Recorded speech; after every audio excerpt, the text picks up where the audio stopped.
There is a voice within you that has never lied. A presence that has never rushed you, never panicked, never led you astray. And yet, it is the voice you hear the least. Because it does not shout. It does not compete. It does not beg for attention. It speaks only when you are still enough to listen. From the moment you wake, the world pulls you outward. Notifications. Obligations. Expectations. Thoughts stack upon thoughts until your inner world becomes crowded. And in that crowd, the most important voice is buried. You have been taught to chase answers outside yourself. To seek validation, direction, and certainty from noise. From movement. From endless thinking. But wisdom has never lived in chaos. It lives in silence. Not the silence of absence, but the silence of presence. The silence that remains when distraction falls away. When the mind stops grasping. When the ego loosens its grip. This is not a mystical idea. It is a forgotten skill. The ability to pause. To listen beneath thought. To recognize the quiet intelligence guiding you from within. This film is not about becoming someone new. It is about remembering who you were before the noise convinced you otherwise. And the journey begins with a simple truth. You are not lost. You are just listening to the wrong voice.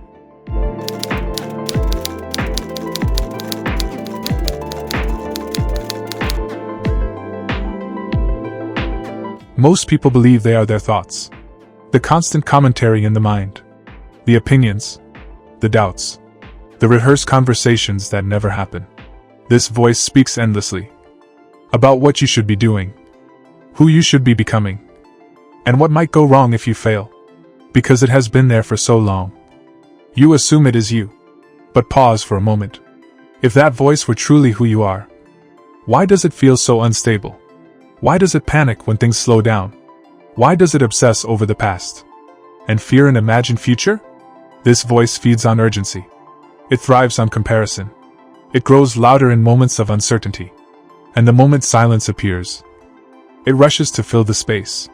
Because silence threatens its control. This is why stillness feels uncomfortable at first. Why doing nothing feels wrong. Why boredom creates anxiety. It is not silence you fear. It is the loss of the identity built from noise. But beneath this restless mental activity, there is another presence. One that does not argue. One that does not repeat itself. One that does not need to be right. You have felt it before. In moments when a decision felt clear without explanation. In moments of deep exhaustion, when pretending fell away. In rare pauses when everything suddenly made sense. No words. No drama. Just knowing. That was not thought. That was not emotion. That was awareness itself. Quiet, steady, and intact. The higher self does not compete with the mind. It does not interrupt. It waits. And the first step toward hearing it is realizing that the loudest voice in your head is not the wisest one. Silence is one of the most misunderstood experiences of the human mind. You have been conditioned to believe that if nothing is happening, something is wrong. If there is no thought, no stimulation, no movement, then the moment is wasted. But silence is not the absence of life. It is the absence of interference. When the noise fades, nothing valuable is lost. What falls away is excess. Think of a body of water after a storm. While the surface is agitated, you see only distortion, broken reflections, restless motion, confusion. But when the water becomes still, depth reveals itself. Clarity was always there. It was simply hidden beneath movement. Silence works the same way. The higher self does not emerge because of silence. It becomes noticeable within it. This is why forcing quiet through effort rarely works. The mind cannot silence itself by fighting noise with more noise. Strain only creates tension. And tension creates resistance. Silence arrives when you stop trying to control the moment. When you let the breath settle. When you release the need to fix, analyze, or judge. When you allow awareness to rest instead of hunt. At first, silence can feel uncomfortable. Not because it is threatening, but because it is unfamiliar. The mind has been trained to fill every gap, to label every experience, to narrate every sensation. So when narration stops, it feels like losing ground. But what you are actually losing is false control.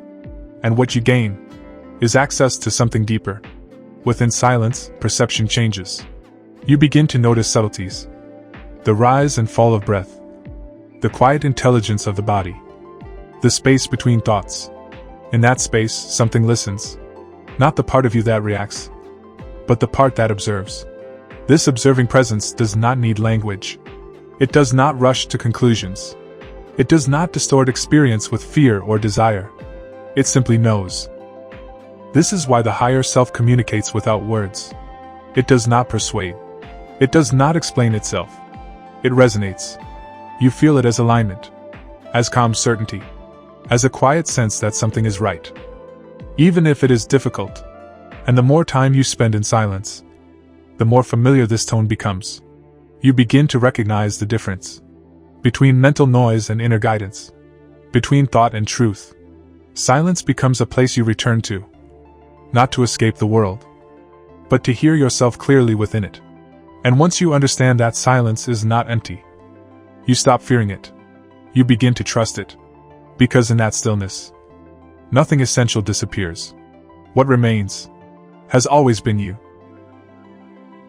One of the clearest signs that you are not listening to your higher self is the presence of panic disguised as urgency. The mind says, act now. Decide quickly. If you hesitate, you'll lose something. This pressure feels convincing because it speaks loudly. It floods the body with tension. It frames every moment as a crisis. But the higher self never speaks this way. It does not rush you. It does not corner you with fear. It does not demand immediate certainty. When you are aligned with it, even difficult decisions carry a strange calm. You may not know exactly how things will unfold, but you sense the direction. Not excitement. Not anxiety. Direction. The higher self operates from a wider perspective.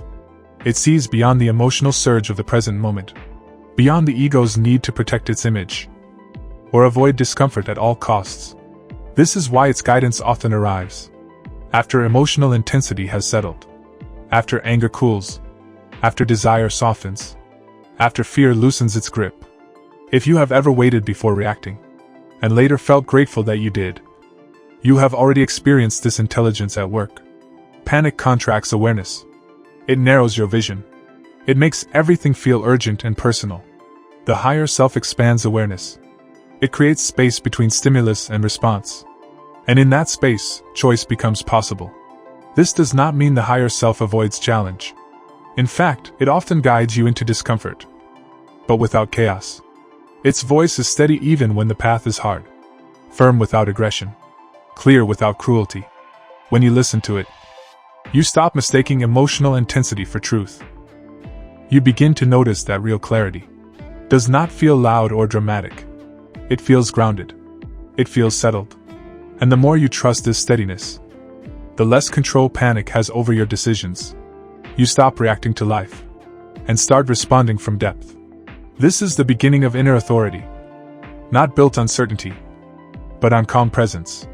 And from this presence, your actions carry weight, not because they are rushed, but because they are aligned. From the moment you entered the world, your attention was trained outward. What to learn, how to behave, who to become. Success was measured externally. Approval came from others. Direction came from rules, systems, and expectations. Rarely were you taught to sit quietly and listen inwardly, because an inwardly guided person is difficult to control. Modern life rewards speed, reaction, and productivity. It values output over awareness, noise over depth. Silence does not generate metrics. Stillness does not sell well. Inner authority cannot be easily managed. So the skill of listening to yourself slowly faded, not through force, but through neglect. The higher self was never denied. It was simply drowned out. Distraction became normal. Busyness became identity. Constant stimulation became comfort. And in this environment, intuition feels unreliable. Not because it is weak, but because it is unfamiliar. Yet the higher self never stops communicating. When you move away from your truth, it speaks through discomfort. When you compromise your integrity, it speaks through unease. When you ignore what you know is right, it speaks through restlessness. And when you align with it, it speaks through calm. This is why no external achievement, fully satisfies if it is built on misalignment. You can have progress without peace, movement without meaning, success without grounding. Eventually, life introduces friction, moments that force you to slow down. Loss, failure, exhaustion, transitions you did not choose. These are not punishments. They are interruptions. Interruptions designed to bring attention back inward, to the voice that has been patiently waiting, not demanding, not judging, simply present. And when the external world grows loud enough, silence becomes unavoidable. That is often when the higher self is finally heard, not as a dramatic revelation, but as a quiet recognition. You have always known. One of the greatest challenges on the inner path is learning to tell the difference between intuition and impulse. Both arise from within. Both feel personal. Both can sound convincing, but they do not come from the same depth. Impulse is born from tension, from fear of loss, from desire to escape discomfort. It speaks quickly. It pressures you to act now. It frames waiting as weakness. Impulse is reactive. It is charged with emotion. There is often a sense of agitation beneath it, a subtle urgency that says, do something. Intuition is different. It does not rush. It does not beg. It does not dramatize. It arrives quietly. Often when the emotional noise has settled, intuition feels steady rather than intense, clear rather than exciting, grounded rather than elevated. You may not feel thrilled by it, but you feel anchored. This is why intuition is often ignored. It does not stimulate the ego. It does not promise immediate relief or reward. It does not inflate identity. Instead, it asks for trust. Trust in timing. Trust in restraint. Trust in yourself. Impulse wants resolution. Intuition wants alignment. Impulse says, act so you don't feel this anymore. Intuition says, stay present until you can see clearly. One leads to repetition. The other leads to growth. And the distinction becomes clearer the more you observe without acting. When you pause, impulse weakens, but intuition remains. It does not disappear with time. It becomes more precise. This is why patience is not passive. It is a form of discernment. Each time you choose to wait, rather than react, you strengthen the channel through which the higher self speaks. Over time, you begin to trust the quieter voice, not because it is louder, but because it proves itself, again and again. Stillness is not something you achieve once, and then keep forever. It is something you return to, again and again, not as an escape from life, but as a way of meeting it clearly. Many people believe they need perfect conditions to be still: silence, time, isolation. But stillness is not dependent on environment. It is dependent on attention. It begins in small moments. A pause before responding. A breath taken fully. A moment of awareness between one action and the next. These moments seem insignificant, yet they quietly reshape how you live. Stillness interrupts unconscious momentum. It creates a gap where choice becomes possible. Without it, days blur together. Reactions stack upon reactions, and life feels as though it is happening to you. With stillness, something changes. You begin to notice your inner state before it turns into action. You feel tension as it arises, not after it has already controlled you. You sense misalignment early, before it becomes exhaustion or regret. This is how the higher self integrates into daily life, not through dramatic meditative experiences, but through consistent awareness. Stillness is not the absence of thought. It is the absence of identification. Thoughts may continue, but they no longer pull you with the same force. You observe them, rather than becoming them. And from this observing presence, clarity deepens. Over time, stillness becomes familiar. Not heavy, not forced, not fragile. It becomes a baseline. You carry it into conversations, into decisions, into moments of pressure. And when chaos arises, as it inevitably will, stillness becomes your anchor. You do not collapse into reaction. You do not numb yourself with distraction. You return to breath, to awareness, to the quiet intelligence beneath the surface. This is not withdrawal from the world. It is participation from depth. And the more you practice returning, the more natural it becomes. Stillness stops feeling like something you do and starts feeling like who you are, when nothing is being forced. From this place, the higher self is no longer distant. It is present in every moment, waiting only for your attention. Discipline is often misunderstood. It is commonly associated with pressure, self-control, and forcing yourself to do what you don't want to do. But that kind of discipline is unstable. It relies on motivation, and motivation fades. The higher self does not operate through force. It operates through alignment. When you are aligned, discipline becomes natural. You do what needs to be done, not because you are punishing yourself, but because you are no longer divided within. Inner resistance weakens. When your actions reflect your values, the higher self sees beyond comfort, beyond short-term relief. It understands the cost of avoidance and the value of consistency, so its guidance often feels firm, not harsh, not aggressive, firm. When you listen to it, you act even when it's inconvenient, even when there is no immediate reward, even when no one is watching. This is not willpower. It is self-respect. Discipline born from alignment does not drain you. It stabilizes you. You conserve energy because you are no longer arguing with yourself. You stop negotiating with excuses. You stop oscillating between extremes. Instead, you move steadily. Small actions, done consistently. Simple commitments, honored daily. This is how inner authority is built. Not through dramatic effort, but through quiet reliability. The higher self does not demand perfection. It asks for honesty. Show up as you are. Do what you said you would do. Adjust when necessary. But do not abandon yourself. Over time, discipline becomes an expression of identity.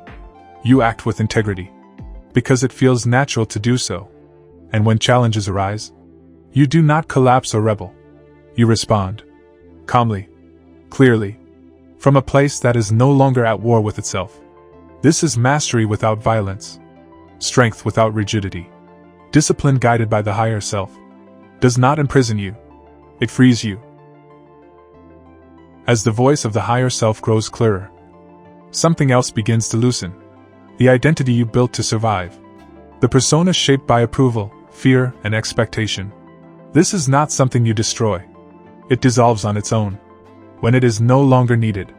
The false self is not evil. It was adaptive. It learned how to fit in, how to protect, how to avoid rejection and pain. But it was built from reaction, not truth. So maintaining it requires effort, performance, constant monitoring of how you are perceived. When you begin listening inwardly, that effort becomes visible. You notice how often you speak to be accepted, how often you act to be validated, how often you suppress truth to preserve comfort. And not with judgment, but with clarity. The higher self does not shame the false self. It outgrows it. As alignment deepens, external validation loses its grip. You still care, but it no longer defines you. You stop chasing approval and start honoring resonance. This is where many people feel disoriented. Without the old identity, there is space, and space can feel like emptiness. Until you recognize it as freedom, you may feel quieter than before, less reactive, less performative. Others may not recognize the change at first, but you will. There is less inner noise, less self-negotiation, less pretending, and in its place, a grounded sense of being enough, without explanation. This is not withdrawal from life. It is authenticity without armor. You still engage. You still express. You still pursue. But now you do so from truth rather than defense. The false self fades, not because you rejected it, but because you no longer need its protection. And what remains is not an image, but a presence. Quiet, steady, unshaken. This is the self that listens. When the higher self becomes your reference point, life begins to feel quieter, yet stronger. Decisions are no longer frantic or reactive. Actions are no longer desperate or performative. You move with intention, not with impulse. Speaking less but with meaning. Choosing carefully yet fully. Responding to life from depth, rather than reacting to its surface noise. Living from inner authority does not remove challenges, Pain, uncertainty, and difficulty remain, but the way you experience them changes. You no longer feel like a passenger in your own life. You are not tossed by every external shift. You meet obstacles from a center that is steady. You stop seeking external validation for every choice. You stop looking for signs everywhere. You no longer outsource your sense of right and wrong. Instead, clarity comes from within. A sense of knowing that is quiet, but undeniable. This inner authority is not rigid. It is flexible, alive, and responsive. It adapts without compromise because it is rooted in truth. Others may misunderstand you. They may challenge or question your choices. Yet your clarity is not dependent on their agreement. You act from resonance, not reaction. From alignment, not fear. From awareness, not habit. And this changes everything. Your relationships deepen, not because you control them, but because you interact without pretense. Your work becomes purposeful, not because of ambition alone, but because it reflects what is meaningful. Your presence becomes calm, not because life is easier, but because you carry your center wherever you go. Living from inner authority is not about perfection. It is about integrity, consistency, and returning moment by moment to the voice that has always known what is true. This is not learned in theory. It is lived, repeatedly, quietly, persistently, and the more you practice, the more natural it becomes to navigate life from this grounded place. You no longer follow the loudest voice. You follow the truest one. This journey is not a destination. It is a relationship. Some days the noise returns. Some days doubt clouds the mind. Some days old habits tempt you back into distraction. And that is natural. The higher self does not abandon you in these moments. It does not scold. It does not demand perfection. It waits, patient, steady, unwavering. Each time you return to stillness, you return to yourself. Each pause, each breath, each moment of conscious attention is a step back into alignment. This is the practice. Not achieving silence once and for all, but returning to it again and again. You may falter. You may react impulsively.